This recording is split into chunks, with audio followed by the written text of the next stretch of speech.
Napoleão chama lá o Sadi Carnot, Leonard Sadi Carnot, que é um matemático francês, um verdadeiro gênio.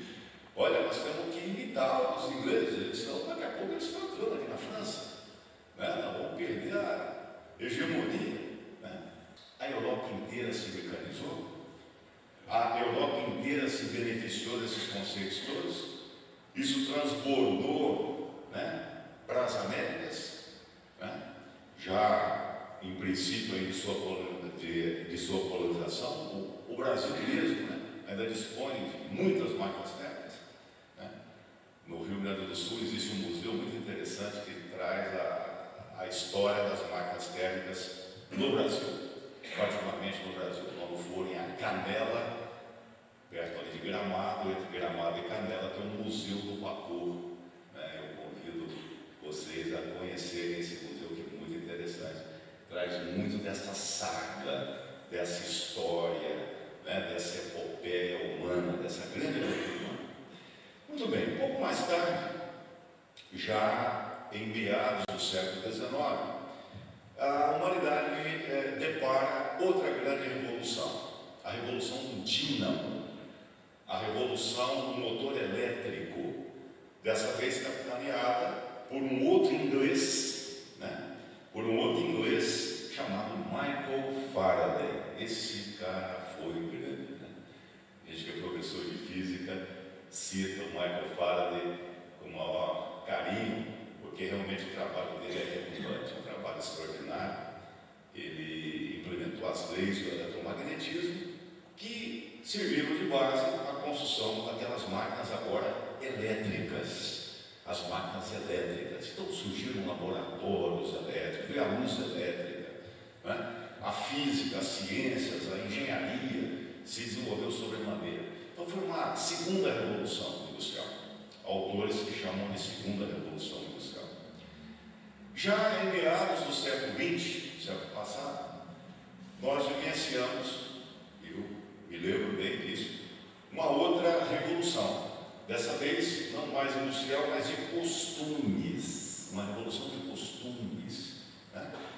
Com o advento de Elvis Presley, do rock and roll, dos Beatles, né? Eu tenho o maior orgulho de ter vivenciado esse período, me lembro com saudade dessa época, né?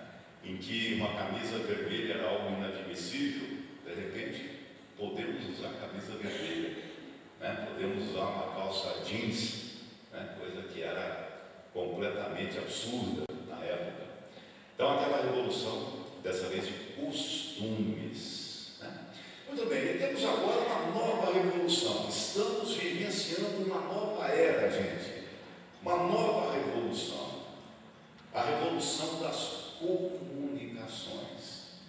Hoje nós dispomos da tecnologia do chip, né? O chip eletrônico, e quanta coisa temos feito com o chip eletrônico, não é isso? Eu me lembro que eu atravessei, né, o começo dessa grande revolução quando aluno de engenharia. Eu entrei na faculdade de engenharia em 1972, né? Naquela época a tecnologia que havia ainda era baseada na válvula termiônica, né? Tinha que esperar o rádio esquentar para começar a falar, né, para cantar, né? Certo? A vitrola demorava para pegar, enfim, era toda aquela tecnologia antiga. E ao longo do meu curso, né, de engenharia, foram 5 anos de graduação, tudo mudou, né? No começo do curso a gente tinha régua de cálculo, né? Não sei se alguém lembra disso, né? Hoje é peça de museu.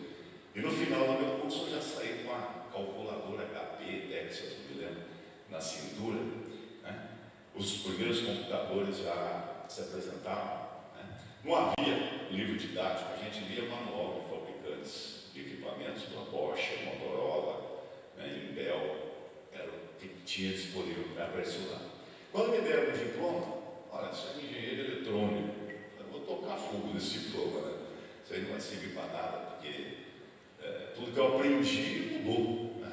Meu curso, né, não serviu para nada, né? Mudou tudo, né?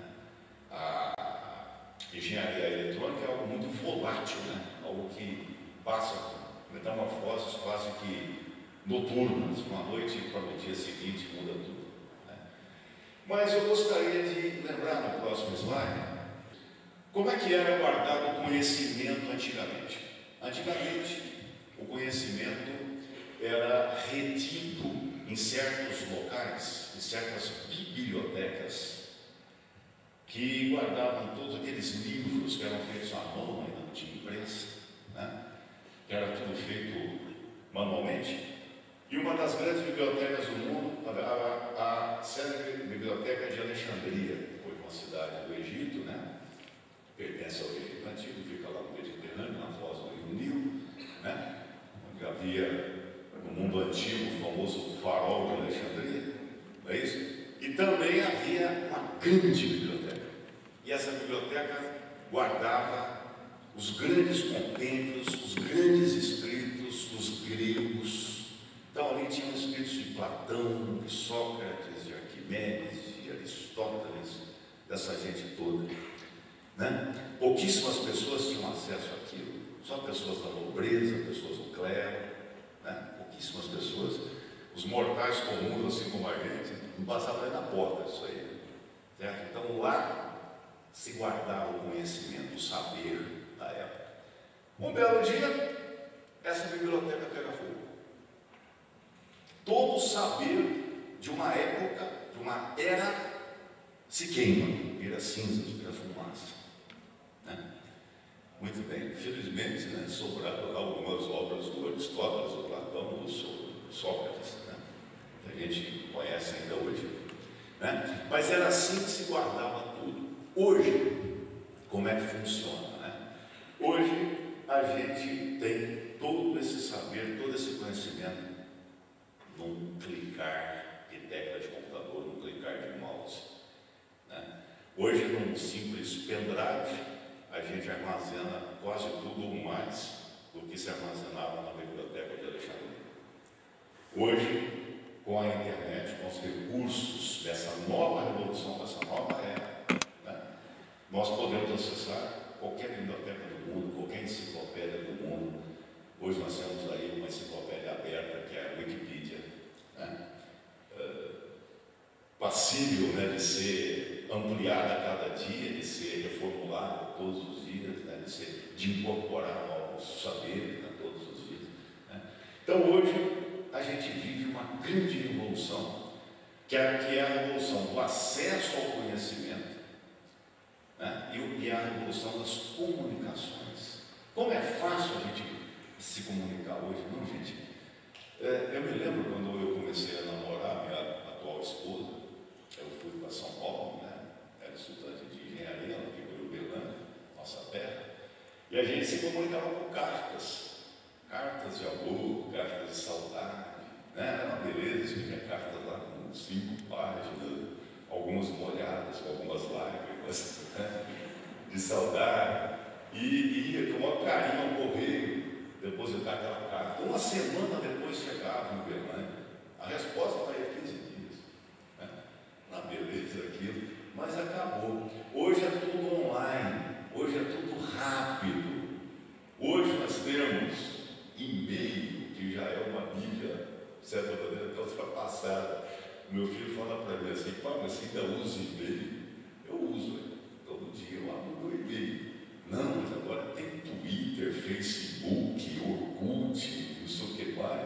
É muito mais da hora. Então hoje é muito fácil a gente conversar, a gente se comunicar. Sem falar dos celulares, né? Cada dia tem um modelo novo, com mais e mais recursos, né?